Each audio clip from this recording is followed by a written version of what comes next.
If you're looking for a big 7-seat Land Rover, chances are you're going to buy a Defender. But should you? Because Land Rover makes another big SUV that's even more practical, nicer inside, just as good off-road, and cheaper to buy. Yes, the Discovery hasn't had much limelight in recent years, such has been the success of the Defender. And there's no doubt that the Defender is a great buy, but one of the reasons you might want to consider one of these instead is because you don't just want to follow the herd. You see, last year the Defender outsold this car 6-1, and that means in some parts of the UK it's getting a little bit common. But what about more objective reasons for choosing a Disco over a Defender? Well, this car does have a more luxurious interior that's a little bit closer to what you'll find in a Range Rover. In the Defender, the design is intentionally a little more functional, and some of the materials aren't quite as plush as the ones in here, although really we're talking about fairly small differences because there are still a fair few hard plastics in the Discovery, so this isn't as nice inside as a Range Rover, let alone something like a BMW X7, although of course those are far more expensive cars. Anyway, the driving position is absolutely superb. You sit high up, these seats are really comfortable, there's lots of adjustment, and you get a fantastic view down the road ahead. So although the Discovery might have been on sale for a few years now, it still has one of the best driving positions of any SUV. What is also great are these controls for the air conditioning and the heated seats. You just pull this little dial here in or out to switch between those functions, and you twist the dial to raise or lower the temperature. What is not so good are these touch sensitive buttons in between those dials, because they're just quite fiddly to use, and although you do get some haptic feedback occasionally, you're never quite sure if you've pressed the button you want.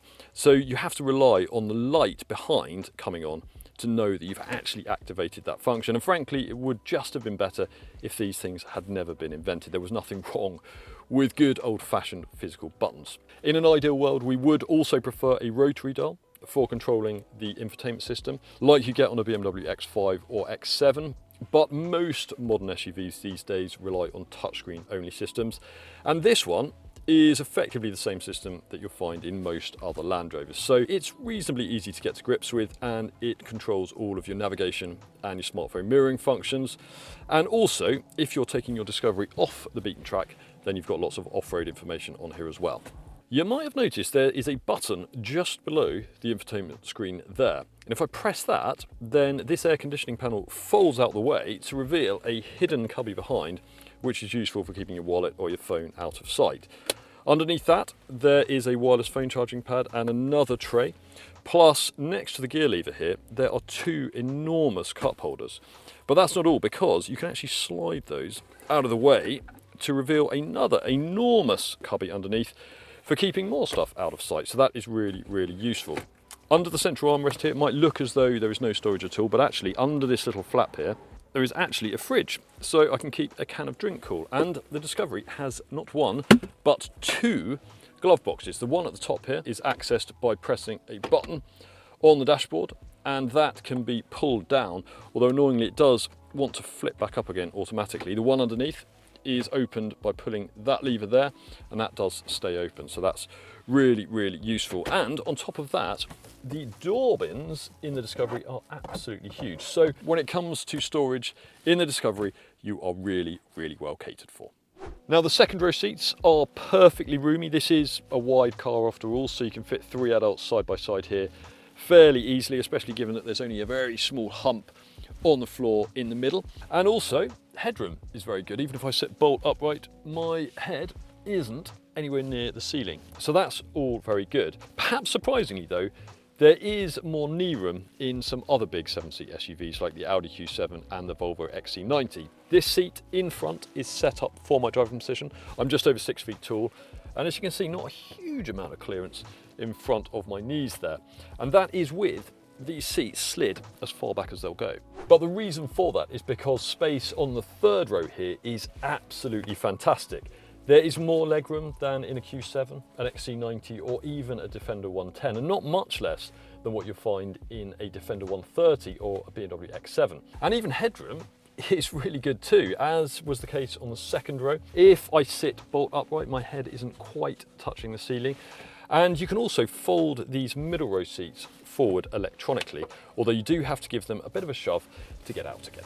Now, unlike the Defender, which has an enormous side hinge tailgate that you have to swing open and hope there's enough space behind the car for you to be able to do that, the Discovery has a normal top hinge tailgate. So to open this boot, all I do is press a button on the key fob or on the boot itself, and it just rises electronically, and I need a lot less space behind the car to be able to open it. So that is a good thing.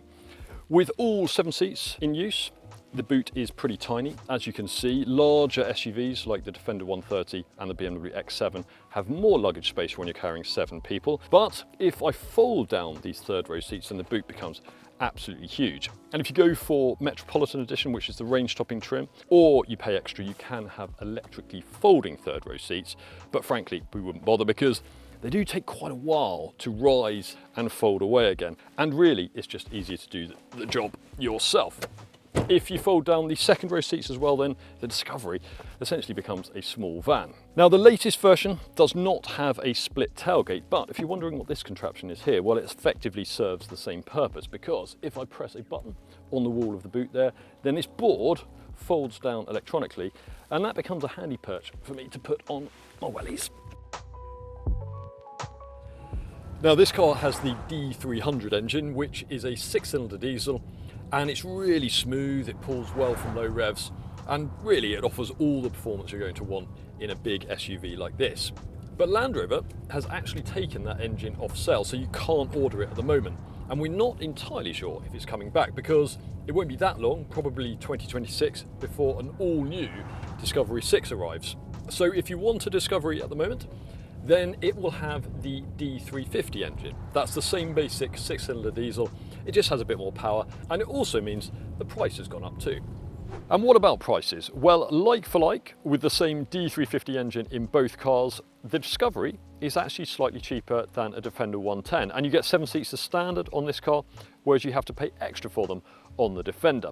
The Discovery starts at just under £63,000, although you can spend a lot more money than that if you go for this HSE model or you add a few options. It is worth knowing though that you can save thousands of pounds on the price of a Discovery, either by heading to our website whatcar.com and visiting the new car deal section, or just by haggling with the dealer yourself. If you do decide to buy a Discovery, we'd recommend going for entry-level S trim and adding a few options, including the cold climate pack.